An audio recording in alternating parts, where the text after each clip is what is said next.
Well, good evening, अस्सलाम वालेकुम, it's I Mansoor. Warm welcome on my YouTube channel success ray. जैसे कि आपको पता है कि हमने सिविक्स 6 क्लास की सीरीज को शुरू करा है, जिसके हमने फर्स्ट और सेकंड चैप्टर को अपलोड कर दिया है, अंडरस्टैंडिंग डाइवर्सिटी एंड डिस्क्रिमिनेशन। ठीक है ना। आज उसी सिविक्स के 6 क्लास के थर्ड चैप्टर हम डिस्कस करने वाले हैं, जो कि बहुत ही ज्यादा इंपॉर्टेंट है, विच इज गवर्नमेंट। गवर्नमेंट क्या होती है, सरकार होती क्या है दरअसल। ठीक है ना। तो एक थर्ड चैप्टर सिविक्स के 6 क्लास की बुक का थर्ड चैप्टर। ठीक है ना। तो सबसे पहले हम डिस्कस करते हैं कि सरकार क्या होती है। अब मैं आपको एक चीज और बता दूं, मैंने जैसे कि स्टार्टिंग में भी बताया था, ये जो हम पढ़ रहे हैं 6 क्लास की सिविक्स, ये हम उन स्टूडेंट्स के लिए जो पढ़ा रहे हैं यहाँ पर, जो कि सिविल सर्विस एग्जामिनेशन की तैयारी कर रहे हैं, आईएएस बनने की तैयारी कर रहे हैं, आईपीएस बनने की तैयारी कर रहे हैं।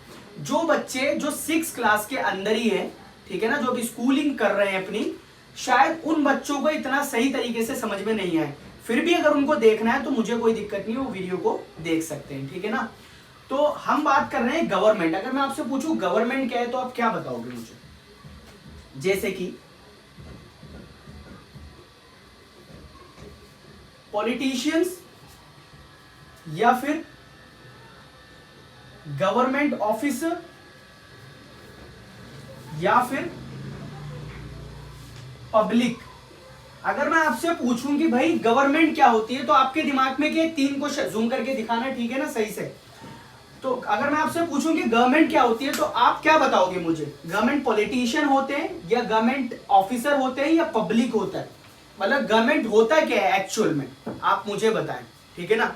क्योंकि गवर्नमेंट एक ऐसा टॉपिक है जिसको समझने के बाद शायद बहुत सारी डेफिनेशन ऑटोमेटिकली आपकी कवर हो जाए। जैसे कि इसके अंदर आपको समझ में आएगा स्टेट के बारे में, सेंट्रल गवर्नमेंट के बारे में, लोकल गवर्नमेंट के बारे में, डेमोक्रेसी के बारे में, मोनार्की के बारे में। तो आप मुझे बताइए गवर्नमेंट क्या होता है इनमें से, पॉलिटिशियन, गवर्नमेंट ऑफिसर, या पब्लिक। मैं आपको गवर्नमेंट की एक सीधी डेफिनेशन देता हूं, जिसके बाद आपको कुछ और करने की जरूरत नहीं है 6 के लेवल से। ठीक है ना।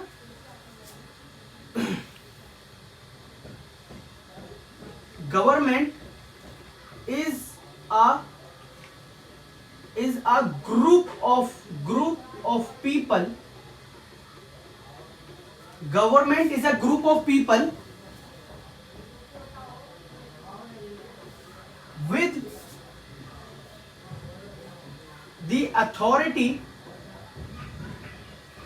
with the authority to govern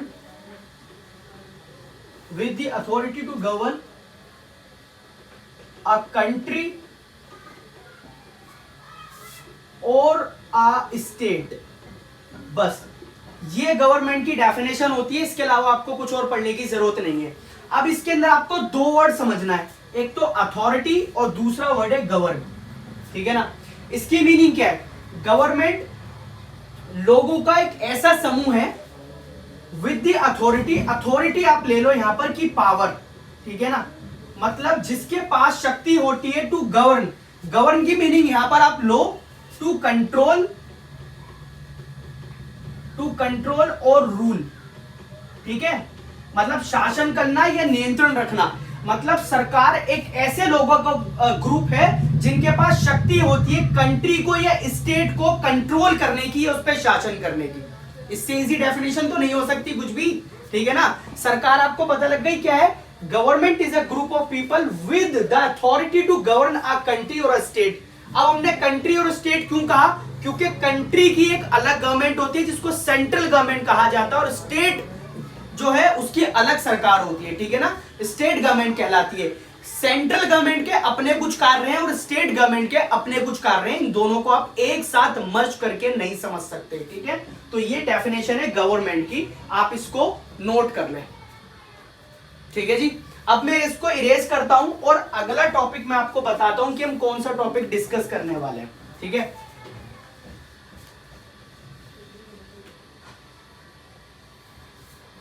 अगला जो टॉपिक होने वाला है हमारा, गवर्नमेंट एंड लॉज, सरकार और कानून। आपको मैं कमाल की बात बता दूं, सरकार और कानून दोनों एक दूसरे एक दूसरे के पूरक है, मतलब एक सिक्के के पहलू हैं।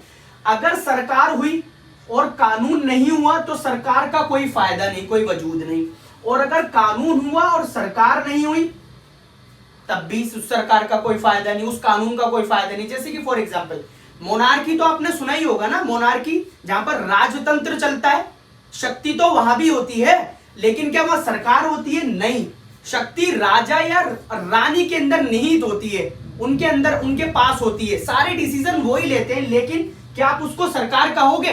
हाँ, वो गवर्नमेंट की एक फॉर्म होती है, लेकिन वो पावर किसी काम की नहीं है, क्योंकि किसी एक ही पर्टिकुलर बंदे के पास होती है वो, ठीक है ना। अब हम बात कर रहे हैं government and laws.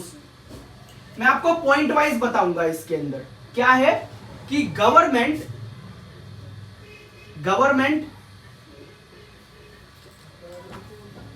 makes laws and everyone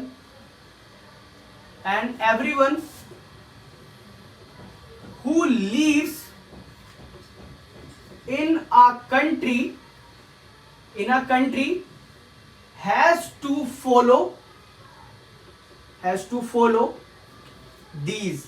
समझो जी कमाल की बात, गवर्नमेंट कानून का निर्माण करती है, उसको बनाती है, और प्रत्येक बंदा जो कि कंट्री के अंदर रह रहा है उनको वो कानून का पालन करना पड़ता है, उसको मानना पड़ता है, ठीक है ना। आ रहा है समझ में? दूसरा पॉइंट क्या हो सकता है?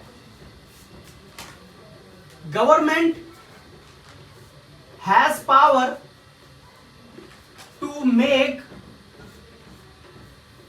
डिसीजंस। भैया सरकार के पास पावर होती है कि वो डिसीजन ले सके, ठीक है ना, सरकार के पास पावर होती है कि वो डिसीजन को ले सके, ठीक है ना।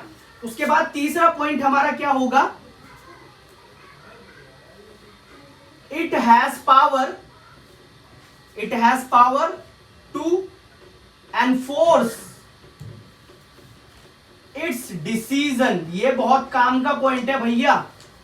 अगर सरकार है, वो कोई कानून बना रही है, तो उसके पास अधिकार है कि वो उसको लागू कर सकती है, एनफोर्स कर सकती है, ठीक है ना। अगर कानून बनाए और उसको लागू ही ना कर पाए तो वो सरकार किस काम की है? सरकार उसको आप कहोगे कहां से, ठीक है ना। It has power to enforce its decision, मतलब सरकार जब है तो अगर कानून बना रही है तो उनको लागू कर सकती है, उनको लागू करेगी, इंप्लीमेंट करेगी, और कंट्री के अंदर रहने वाले प्रत्येक बंदे को उस कानून का पालन करना पड़ेगा। और आप ऐड कर सकते हो कि government has power to make obey the law. सरकार के पास पावर है कि वो अपने कानून को मनवा सकती है, मनवाएगी भैया, जाहिर सी बात है ना। एक कमाल की बात देखो, 2019 के अंदर क्वेश्चन आया था कि लिबर्टी, हमारी लिबर्टी की नेगेटिव डेफिनेशन आप मुझे दीजिए, ठीक है ना। हमारे पास क्या आजादी है? ठीक है, हमारे पास आजादी है। क्या आप ये कह सकते हो कि हमारे पास पूरी आजादी है? नहीं नहीं नहीं, पूरी आजादी नहीं है। हमारी जो लिबर्टी है, हमारी जो लिबर्टी है, ये जो है ना हमारी लिबर्टी, इसके चारों तरफ एक दीवार है और वो है कानून, वो है कॉन्स्टिट्यूशन, जो इस लिबर्टी को चारों तरफ से घेरे रखता है। समझ में आ रहा है? आपके पास आजादी तो है, लेकिन उस आजादी का आप गलत फायदा नहीं उठा सकते। आपके ऊपर कुछ रेस्ट्रिक्शंस लगाए गए हैं, कुछ पाबंदी लगाई गई है कॉन्स्टिट्यूशन के द्वारा, ठीक है ना। तो ये लिबर्टी, हमारी जो आजादी है, वो नेगेटिव भी हो सकती है, ठीक है ना। अब हम चलते हैं इसके अगले पॉइंट पर कि भाई अगला पॉइंट क्या हो सकता है, ठीक है। Government has power to make obey the law. अब अगला पॉइंट जो कि और भी ज्यादा काम का है, without these laws governments has power is not of much use. मतलब अगर विदाउट दीज लॉज, अगर ये सरकार के पास ये कानून नहीं होंगे तो उसकी पावर का कोई फायदा नहीं है। भाई सरकार अगर जो है वो इस तरह के, उसके पास जो है वो लॉ नहीं होंगे, अगर वो कानून को इंफोर्स नहीं कर सकती, लॉ को लागू नहीं कर सकती, तो क्या फायदा? कोई फायदा नहीं है उसका, ठीक है ना। तो ये कुछ इंपॉर्टेंट है गवर्नमेंट एंड लॉज। गवर्नमेंट की डेफिनेशन मैंने आपको दे दी, एंड गवर्नमेंट एंड लॉज ये है जिसको आप जो है वो नोट डाउन कर ले। अब चलते हैं आगे, बहुत ही इंपॉर्टेंट पार्ट पढ़ने वाले हैं, वो पढ़ने वाले हैं डेमोक्रेसी। क्या पढ़ने वाले हैं भाई? डेमोक्रेसी। ये डेमोक्रेसी गवर्नमेंट की एक फॉर्म है, ठीक है ना। डेमोक्रेसी बहुत ही मतलब आप अब से अगर मैं पूछूं कि बिगेस्ट डेमोक्रेसी का एग्जांपल दें आप मुझे एंड कॉम्प्लेक्स डेमोक्रेसी का, तो यू विल से कि सर जी इंडिया है कॉम्प्लेक्स और बिगेस्ट डेमोक्रेसी का एग्जांपल, ठीक है ना। सबसे बड़ी और सबसे सफल डेमोक्रेसी भारत है, ठीक है ना। अब डेमोक्रेसी क्या होता है वो मैं आपको बता दूं, simple definition, bye the people, by the people, of the people, by the people, of the people, and for the people, for the people। भाई इससे सिंपल डेफिनेशन क्या हो सकती है? लोगों के द्वारा, लोगों का, लोगों के लिए, ठीक है ना। मतलब डेमोक्रेसी का मतलब हिंदी में अगर आप देखो तो ज्यादा समझ में आ जाए कि लोकतंत्र। लोकतंत्र का मतलब है जहां पर लोगों का राज हो, लोग अपने में से, जनता में से एक बंदे को उठाएंगे और उसी को चुन के जो है वो अपने ऊपर उससे ही जो है वो क्या करवाएंगे? शासन, ठीक है ना। और अगर वो सही तरीके से काम नहीं करता तो आने वाले 5 साल के बाद उसको बदल भी देंगे, ठीक है ना। यही तो डेमोक्रेसी है, bye the people, of the people and for the people. और इसके अंदर क्या लिख सकते हो आप? They do this through election. भैया ये जो डेमोक्रेसी को एस्टैब्लिश करते हैं, कैसे करते हैं? They do this through election, ठीक है ना, इलेक्शन के द्वारा, इन विच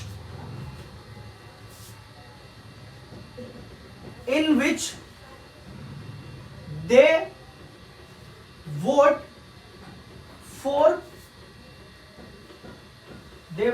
फॉर पर्टिकुलर पर्सन, है नी। मतलब इलेक्शन होते हैं और उसके अंदर एक पर्टिकुलर बंदे को वोट दिया जाता है, and elect them once elected, एक बार चुनने के बाद जब उनको चुन लिया जाता है, these person form the government.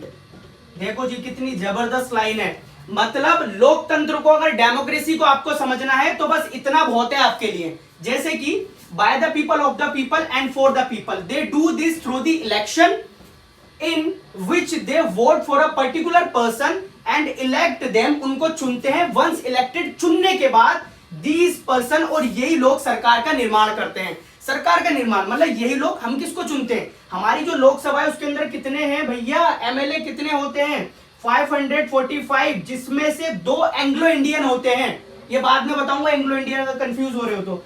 जिसमें से 543 को हम वोट करते हैं, और 543 को वोट करने के बाद जब ये सरकार बनती है, ठीक है ना, जब यही लोग सरकार बनाते हैं, यही लोग, हम इनको चुनते हैं, और चुनने के बाद यही लोग क्या करते हैं? सरकार बनाते हैं, और यही कानून बनाते हैं, और कानून बना के उनको एनफोर्स भी यही करते हैं। और जो उन कानून को नहीं मानता, जो एग्जीक्यूटिव जो होते हैं हमारे सिविल सर्वेंट, आईएएस आईपीएस, वो देखते हैं कि वो सही तरीके से इंप्लीमेंट हो रहे हैं या नहीं हो रहे, और अगर इनको उनका पालन नहीं किया जाता तो जुडिशियरी के अंदर जुडिशियर उसको प्रोटेक्शन देगा। न्यायालय, high court, supreme court, district court, ठीक है ना, ये सारे कोर्ट उसको प्रोटेक्शन देंगे, ठीक है भाई। अब चलते हैं आगे। जैसे कि मैंने आपको बता दिया, अब इसी के डेमोक्रेसी के अंदर एक सबसे इंपॉर्टेंट बात क्या है? सबसे इंपॉर्टेंट बात है वो क्या है? In a democracy government has to explain, बहुत इंपॉर्टेंट पार्ट है भैया, government has to explain its actions and defend its decisions to the people। Zoom करके दिखा दे अगर नहीं दिख रहा नीचे का तो। इस बात को समझे, बहुत काम की बात है। In a democracy government has to explain its action, मतलब सरकार जोन सा भी कदम उठाएगी, है नहीं, जोन सा भी कदम उठाएगी उसको एक्सप्लेन करना पड़ेगा उसको, जनता को। यही तो डेमोक्रेसी है। मोनार्की के अंदर ऐसा होता है नहीं, king and queens do not have to explain their action, उनको अपना एक्शन नहीं बताना होता, वो कुछ भी फैसले लें और वही फाइनल डिसीजन लेते हैं, ठीक है ना। उनको फाइनल जो है वो लॉ मेकर कहा जाता है, मतलब जो उन्होंने कह दिया वो फाइनल है, ठीक है। जैसे कि हमने डेमोक्रेसी की डेफिनेशन को पढ़ा, अब हम पढ़ने वाले एक डेमोक्रेसी को और क्या कहा जाता है, representative democracy. Representatives democracy. Representative democracy क्यों कहा जाता है भाई? जिनको हम चुन के लाते हैं उनको रिप्रेजेंटेटिव्स तो कहा जाता है, ठीक है ना। तो रिप्रेजेंटेटिव डेमोक्रेसी का मतलब क्या होता है? Representative democracy places power in the hands of the representatives मतलब जितनी भी पावर होती है वो किसके हाथ में होती है? रिप्रेजेंटेटिव्स के हाथ में होती है सारी पावर, है नी। who are elected by people. अब आप एक चीज देखिए, मैं चाहता तो ये नीचे वाली लाइन नहीं लिखता, मैं लिखता सिर्फ places power in the hands of the representatives, लेकिन इन रिप्रेजेंटेटिव्स के पास अगर पावर होती है तो इनको चुनता कौन है? असली पावर तो जनता के हाथ में है, जनता इनको चुन रही है, और अगर ये सही से अपने काम को नहीं करते तो 5 साल बाद इनको हटा दिया जाता है भाई, है नी, सीधी सी बात है। तो who are elected by the people. एक क्वेश्चन आ सकता है कि रिप्रेजेंटेटिव डेमोक्रेसी क्या होती है? रिप्रेजेंटेटिव डेमोक्रेसी भी वही होती है जिसके अंदर सारी पावर जो है वो रिप्रेजेंटेटिव्स के हाथ में होती है, जिनको लोगों के द्वारा चुना जाता है, ठीक है। इरेज कर दूं इसको। एक गवर्नमेंट की फॉर्म पढ़ने वाले हम, मोनार्की। मोनार्की, ये मोनार्की क्या होती है? राजतंत्र। अगर आपसे पूछे कि भाई मोनार्की का एग्जाम्पल दो किस कंट्री के अंदर मोनार्की, तो you will give the example of Nepal. आप नेपाल का एग्जाम्पल दे सकते हो, जो कि अभी वहां पर जो है मोनार्की अभी तक चलती है। मोनार्की है क्या? It is a form of government. Monarchy क्या है? It is a form of government. ये एक सरकार ही है, ठीक है ना।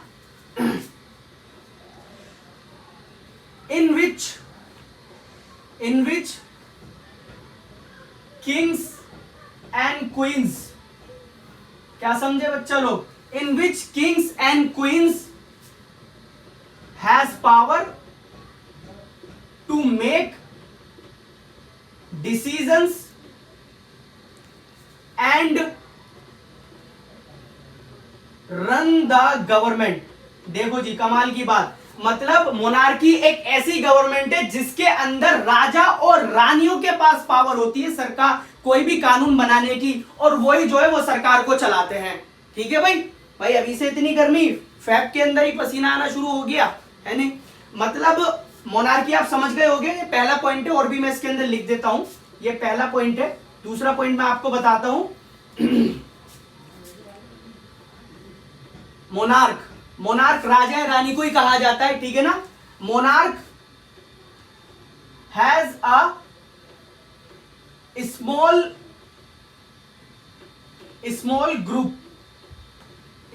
ग्रुप ऑफ पीपल, मतलब इनके पास एक ग्रुप होता है, small group of people, to discuss matter with. मतलब कोई भी मैटर को डिस्कस करते हैं तो इनके पास एक ग्रुप होता है, इसको आप मंत्री परिषद कह सकते हो, ठीक है ना। लेकिन उनका कोई फायदा नहीं है, आखिरी डिसीजन तो भैया राजा और रानी ही लेते हैं। Has a small group of people to discuss matters with, but final law making power remains with the monarch। देखो जी, कमाल की बात। अब यहां पर क्या है, लेकिन जो फाइनल डिसीजन लो, जो फाइनल जो कानून बनेगा ना, वो तो मोनार्की बनाएगा भाई। उन्होंने एक ग्रुप तो रख लिया जो कि डिस्कशन कर सकता है, लेकिन जो फाइनल कानून बनाया जाएगा वो मोनार्क के द्वारा ही बनाया जाएगा, राजा या फिर रानी। और एक कमाल की लाइन और मैं आपको यहां पर लिख देता हूं, तीसरी लाइन बहुत ही बढ़िया, जो कि आप डेमोक्रेसी से और मोनार्की को यूं ही कंपेयर कर सकते हो। क्या है तीसरी लाइन? है किंग्स एंड क्वींस, राजा और रानियां, है नहीं, do not have to explain their actions, अरे वाह they take, मतलब जो भी वो एक्शन लेते हैं राजा या रानी, उनको वो एक्सप्लेन नहीं करना पड़ता। वो कोई भी डिसीजन ले लें वो प्रजा को मानना पड़ेगा, वो कुछ भी बोल दें वो कानून बन जाएगा, वो जितना मर्जी टैक्स लगा दें, वो जितना मर्जी टैक्स वसूल कर लें, भाई क्या फायदा। डेमोक्रेसी का मतलब तो सारी चीजें निर्धारित होती हैं, जनता के हाथ में सारी पावर है, जब चाहे जनता चुनेगी सरकार को और जब चाहे जनता सरकार को गिरा देगी। This is called the democracy, ठीक है ना। लेकिन मोनार्की के अंदर ऐसा नहीं है। तो मोनार्की भी हमने देख लिया, जूम करके दिखा दें। अब सरकार के ऊपर पूरा चैप्टर, तो सरकार के काम भी पता होना चाहिए, है नहीं। तो work of a government, work of a government, भाई सरकार के काम क्या हैं, सरकार के काम पता होना चाहिए, ठीक है ना। सरकार के काम पता होंगे, उसके बाद हम इसको प्रॉपर तरीके से समझ सकते हैं। जैसे कि फर्स्ट, इट मेक्स लॉज, ठीक है ना, ये कानून बनाती है भाई। सबसे इंपॉर्टेंट बात तो ये, इट मेक्स लॉज। दूसरा क्या है, दूसरा है government has power to take, government has power to take decisions, सरकार के पास पावर होती है वो डिसीजन ले सके। दूसरा, जैसे कि मैंने आपको पहले अभी पढ़ाया था, government has power to enforce its decision, है नी। इससे बेहतरीन क्या हो सकता है भैया। सरकार के पास पावर है कि वो अपने डिसीजन को एनफोर्स कर सके। उसके बाद कुछ और भी चीजें हैं, जैसे कि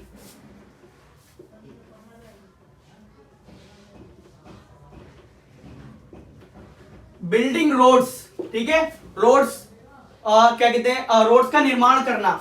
और फिफ्थ आप कह सकते हो स्कूल एंड रेलवे लाइंस। और आप क्या कह सकते हो, school and railway line. And six हो सकता है आपका improve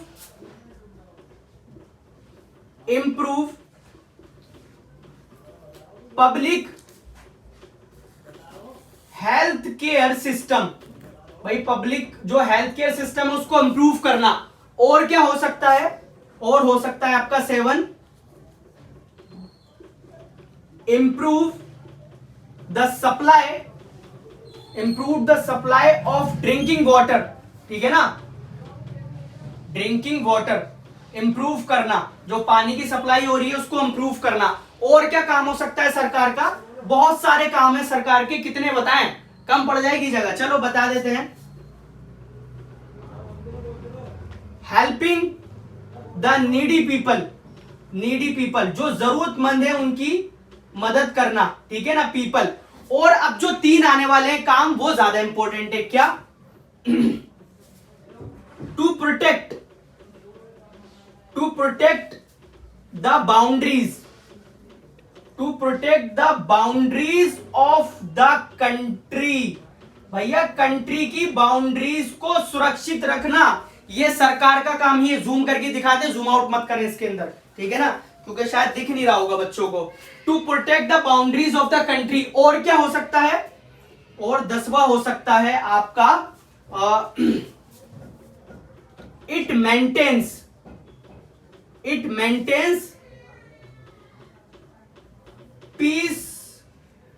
peaceful relation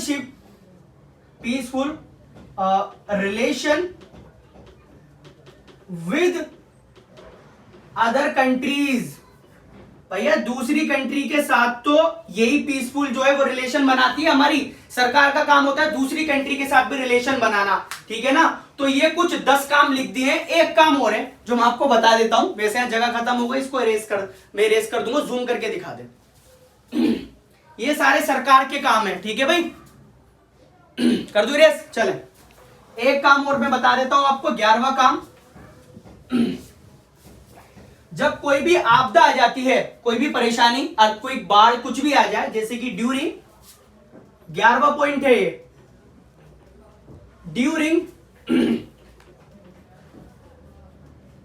disaster situation, आपदा के समय में, during the disaster situation, government will carry out some operation। भाई कुछ ऑपरेशन चलाता है, ठीक है ना।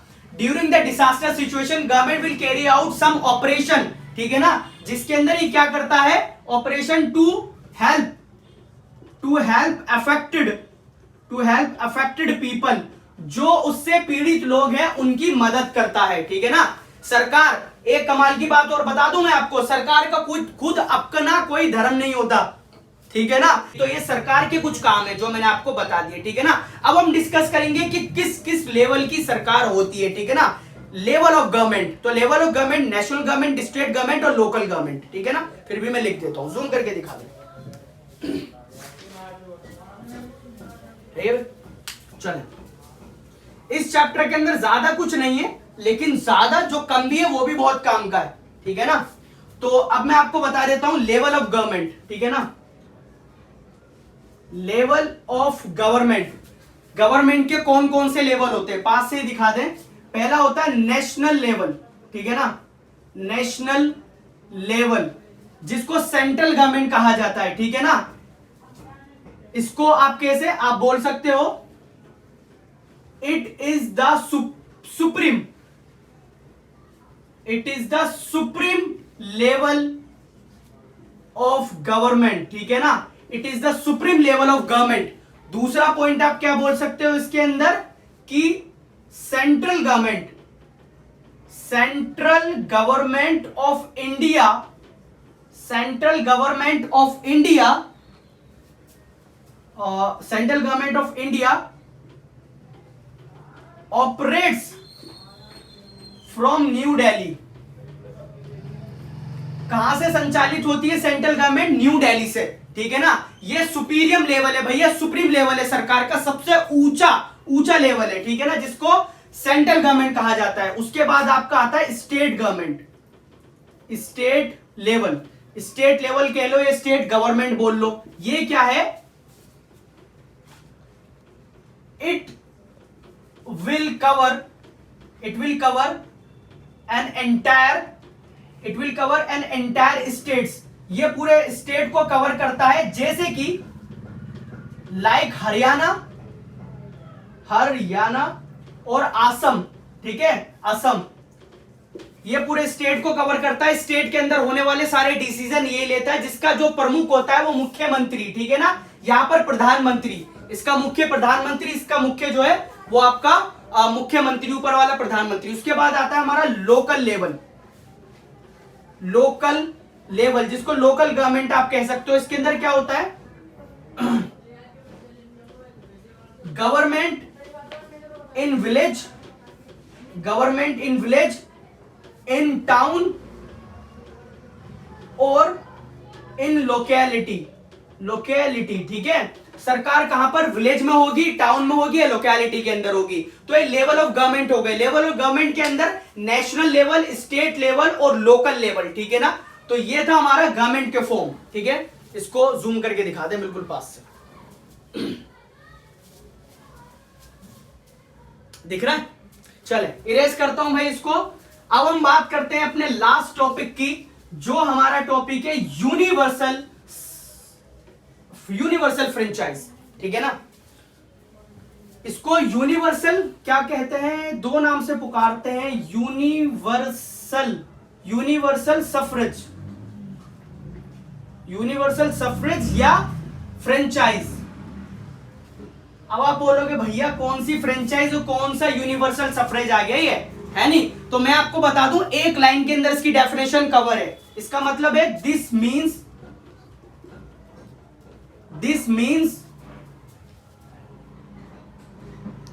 all the adult of country, adult यहां पर वो लोग जो कि वोट डालने लायक हो गए, ठीक है ना, 18 प्लस हो गए। This means all the adult of country are allowed to vote, ठीक है। बस इसकी डेफिनेशन ये है भैया। यूनिवर्सल सफरेज या फ्रेंचाइज किसको बोलते हैं, जहां पर कंट्री के अंदर जो बंदा एडल्ट हो गया, the person who is above the 18, ठीक है ना, जो 18 का है, 18 से ऊपर का है, तो उसको वोट डालने का अधिकार हो गया। इसको यूनिवर्सल सफरेज या यूनिवर्सल फ्रेंचाइज बोलते हैं, ठीक है ना। जैसे कि मैं आपको बताऊं, जो ब्रिटिश गवर्नमेंट थी उसने, जैसे कि मैंने आपको बताया था, डिवाइड एंड रूल की पॉलिसी, उसने क्या कहा था, उसने कहा था भैया एजुकेटेड बंदा ये कुछ जिनके पास प्रॉपर्टी हुआ करती थी सिर्फ उनको ही अधिकार था वोट डालने का। लेकिन ये तो गलत था ना, कि भैया जो लिटरेसी मतलब जो कि अनपढ़ लोग हैं, जिनके पास प्रॉपर्टी नहीं है, जो कि अमीर नहीं है, उनको अधिकार नहीं था। जिसके बाद गांधी जी ने अपनी एक मैगजीन जिसका नाम था द जर्नल यंग इंडिया, 1931 में इस मैगजीन के अंदर गांधी जी ने क्या लिखा वो मैं आपको बता देता हूं, ऐसे ही बता देता हूं, लिखने की क्या जरूरत है। गांधी जी ने कहा कि भैया मैं कतई भी इस बात को बर्दाश्त नहीं कर सकता कि उन लोगों को वोट मिलेगा, ठीक है, मतलब जो पढ़ा लिखा होगा, जिसके पास जायदाद वेल्थ होगी, उसको ही अधिकार होगा, बल्कि उन सभी को अधिकार दिया जाएगा जो कि भारत के नागरिक हैं, ठीक है ना। तो सबको अधिकार मिलेगा वोट डालने का, चाहे वो रिगार्डलेस उनके साथ भेदभाव नहीं होगा, क्रीड को लेकर, कल्चर को लेकर, रिलीजन को लेकर, किसी भी चीज को लेकर उनके साथ भेदभाव नहीं होगा। सबको बराबर का अधिकार होगा कि वोट डाले, चाहे वो आदमी हो, औरत हो, काला हो, गोरा हो, ऊंचा हो, नीचा हो, किसी भी जाति का हो। गांधी जी ने 1931 के अंदर द जर्नल यंग इंडिया के अंदर अपनी मैगजीन के अंदर ये लिखा कि भैया सबको अधिकार है, ठीक है ना, किसी को उसके अधिकार से वंचित नहीं रखा जाएगा, ठीक है ना।